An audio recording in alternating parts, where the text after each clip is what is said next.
Geotag ঘৰৰ প্ৰথম কিস্তি টকা আপোনালোকে জানুৱাৰী মাহত কেতিয়া লাভ কৰিব পাৰিব, কিমান টকা লাভ কৰিব পাৰিব, লগতে অৰুণোদয় 3.0 3100 টকা কোনসকল হিতাধিকাৰী আপোনালোকে লাভ কৰিব পাৰিব, বাবু আঁচনিৰ কাৰণে আপোনালোকে কিমান টকা লাভ কৰিব পাৰিব, কোনসকল ব্যক্তি আপোনালোকে লাভ কৰিব পাৰিব, লগতে পিএম কিষাণৰ কোনসকল হিতাধিকাৰী আপোনালোকে 4000 টকা লাভ কৰিব পাৰিব।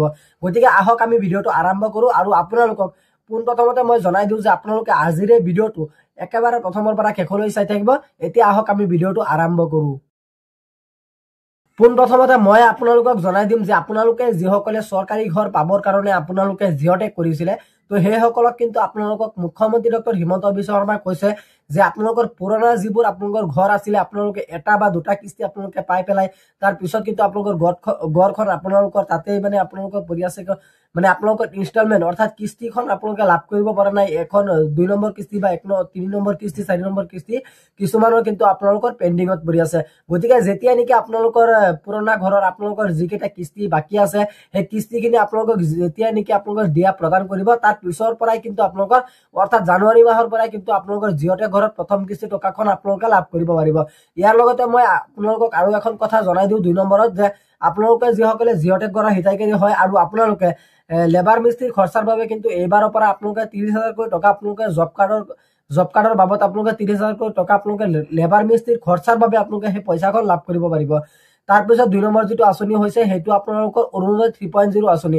অৰুণোদয় 3.0 আঁচনি মুখ্যমন্ত্ৰী ডক্টৰ হিমন্ত বিশ্ব শৰ্মা কৈছে যে 3100 টকা অৰুণোদয়ৰ পৰিয়ালক আপোনালোকক দিব বুলি কৈছে।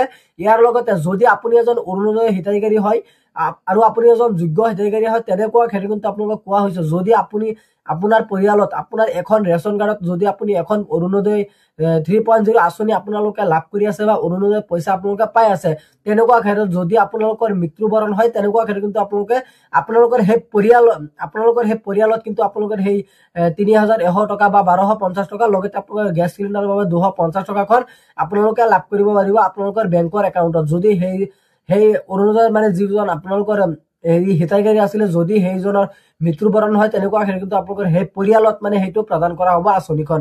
তাৰপিছত 3 নম্বৰ যিটো আঁচনি আছে সেই আঁচনিটো আপোনালোকৰ হৈছে পিএম কিষাণৰ আঁচনি। পিএম কিষাণ আপোনালোকৰ কোনসকলে আপোনালোকে 4000 টকা আপোনালোকে লাভ কৰিব পাৰিব। মুখ্যমন্ত্ৰী ডক্টৰ হিমন্ত বিশ্ব শৰ্মা আপোনালোকক কৈছিলে যে পিএম কিষাণৰ জানুৱাৰী মাহৰ পৰা আপোনালোকক কিন্তু 4000 টকা কিন্তু আপোনালোকক প্ৰদান কৰা হ'ব প্ৰধানমন্ত্ৰী নৰেন্দ্ৰ মোদী ডাঙৰীয়াৰ পৰা। তাৰপিছত কিন্তু আপোনালোকে 4000 টকা কোনসকলে লাভ কৰিব পাৰিব যদি আপুনি এজন যোগ্য হিতাধিকাৰী হয় আপোনালোকৰ ভেৰিফাই লিষ্টখনত আপোনালোকৰ নাম থাকে।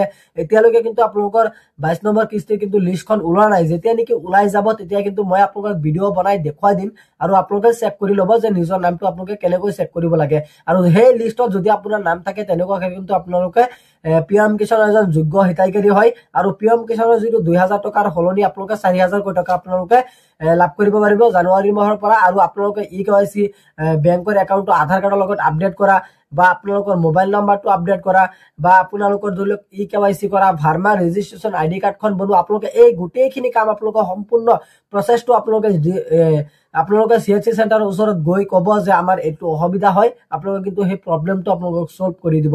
তাৰপিছত কিন্তু আপোনালোকৰ যিটো আঁচনি আছে সেইটো আঁচনি হৈছে আপোনালোকৰ বাবু আঁচনি। বাবু আঁচনি কেৱল আপোনালোকৰ ল'ৰা মানুহৰ বাবে। আপোনালোকে যিসকলে ধৰি লওক স্নাতকোত্তৰ ডিগ্ৰী লাভ কৰি আছে বা আপোনালোকে BA first semester second semester আপোনালোকে সেইসকলে পঢ়ি আছে সেইসকলে কিন্তু আপোনালোকে সেই মানে আপোনালোকৰ বাবু আঁচনিখন আপোনালোকে লাভ কৰিব পাৰিব। ইয়াৰ ভিতৰতে আপোনালোকক কোৱা হৈছে যদি আপোনালোকৰ ছেকেণ্ড ইয়াৰত আপোনালোকৰ কমেও 68% আপোনালোকৰ থাকিব লাগিব তেনেকুৱা ক্ষেত্ৰত কিন্তু আপোনালোকে বাবু আঁচনিখন আপোনালোকে লাভ কৰিব পাৰিব। আৰু বাবু আঁচনিৰ কাৰণে কিন্তু আপোনালোকে 2ৰ পৰা 3000 টকা আপোনালোকে মান্থলি লাভ কৰিব পাৰিব। গতিকে আজি ইমানখিনি আছিল আপোনালোকক দিবলগীয়া ইনফৰমেশ্যন। আশা কৰিছোঁ ভিডিঅ'টো চাই ভাল পালে। যদি ভিডিঅ'টো চাই ভাল পালে তেন্তে ভিডিঅ'টোত এটা লাইক কৰি দিব আৰু আপুনি যদি আমাৰ চেনেলত নতুন আছে প্লিজ আমাৰ চেনেলটো ছাবস্ক্ৰাইব কৰিবলৈ নাপাহৰিব। ধন্যবাদ থাকিল সকলোলৈ। জয় অসম।